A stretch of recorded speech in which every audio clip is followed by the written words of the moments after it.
భక్తికి భగవంతుడు ఎప్పుడూ దాసుడే. శ్రీ వెంకటేశ్వరుడు అన్నమయ్య భక్తికి దాసుడై సకుటుంబముగా అన్నమయ్య వివాహానికి తరలి వెళ్ళి అన్నమయ్య పల్లకి తన భుజాల మీద మోయలేదా? పాహి పాహి ఇతః పరం బెరుంగా అని గజేంద్రుడు ప్రార్థిస్తే అలవైకుంఠపురంబులు అమూల సౌదంబులు ఉన్న పరమాత్మ పరగెత్తి రాలా? అది ఎలా వచ్చాడు? సిరికించెప్పడు శంఖచక్ర యుగములు చేదోయి సంధింపడు అలా ఆగ మేఘాల మీద పరుగు పరుగున పరుగెత్తి రాలా? ఎవరి కోసం వస్తాడండి ఆయన? దీనజన బాంధవుడు.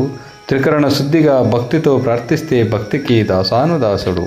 కుచేలోపాఖ్యానంలో కుచేలుడు తెచ్చిన అటుకులకు పరవశించి అష్ట ఐశ్వర్యములు ప్రసాదించలేదా?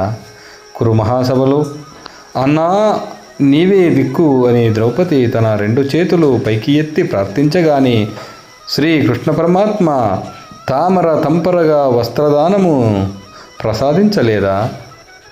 శ్రీ త్యాగయ్య భక్తికి పరవశుడై శ్రీ సీతారామచంద్రుల వారు లక్ష్మణస్వామి ఆంజనేయ స్వామి సమేతంగా త్యాగయ్య ఇంటికి వచ్చి విందారగించలేదా? శ్రీ రామదాసు భక్తికి దాసుడై చనిపోయిన రామదాసు పుత్రుణ్ణి బతికించలేదా? ఈ స్తంభంలో విష్ణువు ఉన్నాడా అని హిరణ్యకశిపుడు అడుగగా ప్రహ్లాదుడు ఉన్నాడు అని, ఇందుగలడందు లేడని సందేహమేలా ఖచ్చితముగా ఉన్నాడు అని చెప్పి ప్రహ్లాదుడు ప్రార్థించగా తన భక్తుని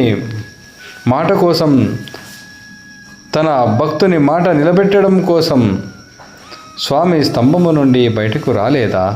వచ్చి హిరణ్యకశిపుణ్ణి సంహరించలేదా?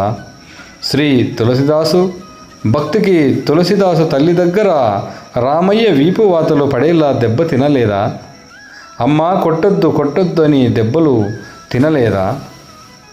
వైరభక్తి పరాకాష్ఠకు నిదర్శనంగా హిరణ్యకశిపుడు, జరాసంధుడు, కంసుడు, శిశుపాలుడు, రావణాసురుడు వీరంతా మోక్షమును పొందలేదా? వీరందరి తపస్సుకు ఆ భగవంతుడు దాసోహం కాలేదా? ఒక్కసారి ఆలోచించండి.